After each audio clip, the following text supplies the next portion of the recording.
नमस्कार दोस्तों, स्वागत है आप सभी का एक और नई वीडियो में नई जानकारी के साथ। आज हम बात करेंगे दोस्तों मिर्च में कुछ ऐसे फर्टिलाइज़र का जिसका प्रयोग आप अपने पौधों में कर सकते हैं, जिससे आपका पौधा बेहतर उत्पादन देना शुरू कर देगा।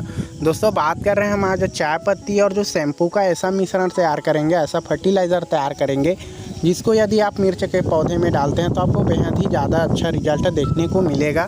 देखा जाए दोस्तों तो जो मिर्च का प्रयोग करने वालों की संख्या बहुत लोगों में है।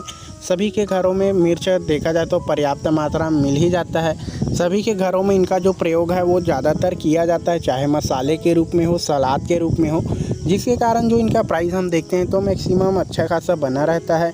मिनिमम देखें दोस्तों लगभग 40 से 50 रुपये मिनिमम रहता ही रहता है। ऐसे में बहुत से लोग जो किचन गार्डनिंग करते हैं या जो जिसके घरों में खाली जगह होते हैं वो ज़रूर रूप से दोस्तों मिर्च का पौधा लगाते हैं। अपने घरेलू उपयोग के साथ साथ जो अन्य चीज़ों के लिए आवश्यकता होती है उनके लिए दोस्तों मिर्च का पौधा लगाते हैं। लेकिन दोस्तों देखा गया है कि किसी कारणवश उनके मिर्च में फल नहीं आते हैं, तो ऐसे में उसको कौन कौन से उपाय है उनको करना चाहिए, ऐसे कौन कौन से फर्टिलाइज़र है जिनका उनको प्रयोग करना चाहिए।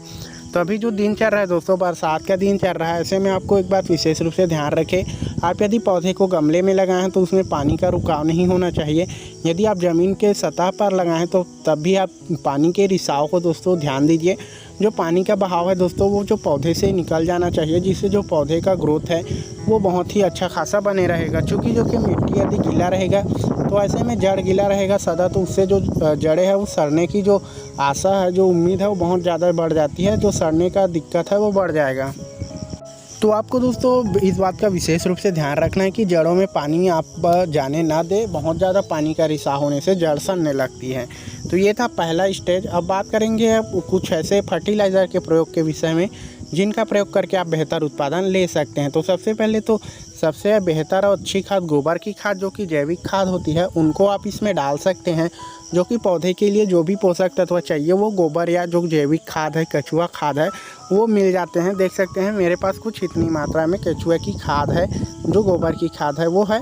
तो ऐसे में आप उनका प्रयोग कर सकते हैं, जो कि पौधे के लिए बहुत ही उपयोगी होता है। साथ में दोस्तों आप पौधे की जो वायरस या जो कीटनाशक होते हैं उनके लिए समय समय पर रसायन के आप चाहे तो जैविक के रूप से उसको नष्ट कर सकते हैं, या आप चाहे तो रसायन के रूप में भी उसको नष्ट कर सकते हैं। तो ये दोनों काम करने के बाद दोस्तों आपको बारी आती है एक फर्टिलाइज़र तैयार करने की।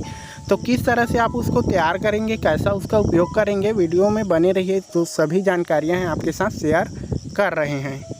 उसके लिए लगभग दोस्तों आपको देख सकते हैं कुछ इतनी मात्रा में पानी ले लेना है, लगभग 200 से 300 ml पानी ले लेना है।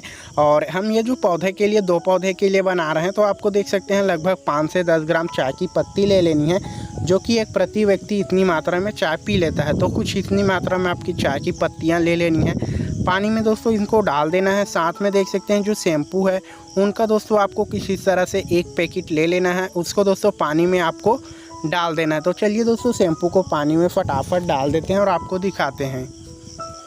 तो अभी दोस्तों जो शैम्पू है उसको हमने पानी में डाल दिया है। अब अपने हाथों से हम इसको मिक्सअप करेंगे। चाय पत्ती और जो शैम्पू है इनको दोनों बहुत ही अच्छी तरीके से मिक्सअप कर देंगे। कुछ इस तरह से दोस्तों बहुत जल्द ही इनमें झाग बनने शुरू हो जाएंगे और जो पानी का कलर है उनमें हल्का सा कालापन आ जाएगा। तो हम जान सकते हैं हमारा चाय पत्ती और जो शैम्पू है वो मिक्स हो चुका है। तो दोनों को मिक्सअप करने के बाद अब इनका प्रयोग कैसे करना है उसके विषय में बताते हैं। इसके लिए दोस्तों आपको गिलास ले लेना है और कुछ इस तरह से गिलास में ले लेके जस्ट जड़ों में आपको जो खाद अपने फर्टिलाइज़र तैयार किया है उसको डाल देना है। तो ये लगभग हमने 2 से 3 पौधे के लिए बनाया है। क्योंकि अब एक पौधे में आप 100 से 150 ml पानी का ही प्रयोग करें, ज़्यादा का प्रयोग ना करें। और साथ में ध्यान दें कि दोस्तों कि जब भी आप किसी भी प्रकार का फर्टिलाइज़र खाद प्रयोग करते हैं तो पौधे को पानी अवश्य दें। क्योंकि जो पौधा होता है, जो फर्टिलाइज़र होता है वो बहुत ही ज़्यादा गर्म होती है, तो पौधे को नुकसान होने का चांस रहता है। तो आप फर्टिलाइज़र देने के बाद इनमें थोड़ी थोड़ी मात्रा में पानी डाल सकते हैं। अब दोस्तों कुछ लोगों का ये कहना होगा कि आपने जो शैम्पू का प्रयोग किया है इससे तो जो मृदा है वो ख़राब हो जाएगी। तो दोस्तों देखा जाए तो जो शैम्पू है इतना ख़तरनाक भी नहीं है जो कि दूसरे रसायन से होते हैं। क्योंकि यदि आप दूसरे रसायन का सेवन करते हैं तो आपकी देखा जाए तो जान भी जा सकती है। ऐसे में जो शैम्पू है उनका हम देखा जाए तो अप्रत्यक्ष रूप से तो बालों में ही प्रयोग भी करते हैं, हमें कोई भी साइड इफ़ेक्ट नहीं देखने को मिलता। तो हो सकता है मिट्टियों में भी दोस्तों इसका कोई भी इफेक्ट ना पड़े।